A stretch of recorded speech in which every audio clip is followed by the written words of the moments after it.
पश्चिम बंगाल में अब एक एक कर उन चेहरों पर शिकंजा कसा जा रहा है जिन पर सत्ता की छाव में फलने फूलने के आरोप लगे थे। क्या अब जांच एजेंसियां उन अफसरों तक भी पहुंच रही हैं जिन पर अपराधियों के संरक्षण देने के आरोप लगे थे? और क्या कोलकाता पुलिस ने डीसीपी की गिरफ्तारी सिर्फ एक कार्रवाई है? ये फिर बंगाल की राजनीति और पुलिस तंत्र में छिपे बड़े नेटवर्क का संकेत है। पश्चिम बंगाल की राजनीति में इस वक्त हलचल तेज है क्योंकि चर्चित सोना पप्पू सिंडिकेट मामले में ईडी ने बड़ी कार्रवाई करते हुए कोलकाता पुलिस के डीसीपी शांतनु सिन्हा को गिरफ्तार कर लिया है।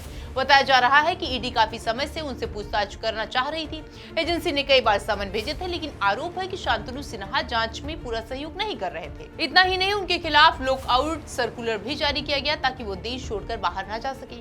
बीते दिन जैसे ही शांतनु सिन्हा ईडी के कोलकाता दफ्तर पहुंचे, उनसे घंटों पूछताछ हुई और देर शाम एजेंसी ने उन्हें औपचारिक रूप से गिरफ्तार कर लिया गया। इस गिरफ्तारी के बाद से बंगाल की राजनीति से लेकर पुलिस महकमे तक में हड़कंप मचा हुआ है। दरअसल ईडी का आरोप है कि शांतनु सिन्हा ने कथित तौर पर सोना पप्पू गिरोह से जुड़े लोगों को संरक्षण दिया और मनी लॉन्ड्रिंग से जुड़े मामलों की जांच को प्रभावित करने की कोशिश की थी। एजेंसी का यह भी दावा है कि ये सिंडिकेट सिर्फ अवैध वसूली तक सीमित नहीं था, बल्कि जमीन कब्जाने, हवाला कारोबार और करोड़ों रुपए के संदिग्ध लेन देन से भी जुड़ा हुआ था।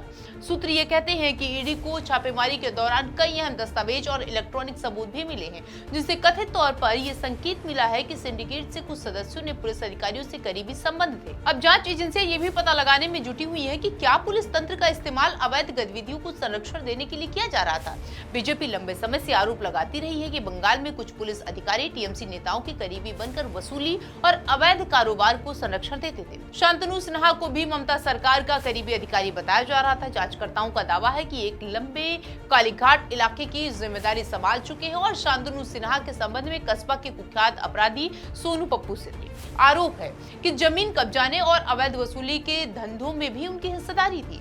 इतना ही नहीं, सोना पप्पू के घर में हथियार बरामद होने के मामले में भी शांतनु सिन्हा संदेह के घेरे में बताए जा रहे हैं। हालांकि इन आरोपों पर अभी अंतिम निष्कर्ष आना बाकी है और जांच एजेंसियां लगातार सबूत जुटाने में लगी हुई है कि अब सबसे बड़ा सवाल यही है कि क्या ये गिरफ्तारी सिर्फ एक अफसर तक सीमित रहेगी या फिर आने वाले दिनों में और बड़े नाम के सामने आएंगे। क्या बंगाल में कथित सिंडिकेट राज के परतें अब खुलनी शुरू हो गई हैं? फिलहाल ईडी पूरे मामले की जांच गहराई से कर रही है और शांतनु सिन्हा से लगातार पूछताछ भी जारी है। लेकिन इस कार्रवाई ने इतना तो जरूर साफ कर दिया है कि बंगाल में अब जांच एजेंसियां की नजर सिर्फ अपराधियों पर ही नहीं बल्कि उन पर भी है जिन पर उन्हें संरक्षण देने के आरोप लगते आ रहे हैं।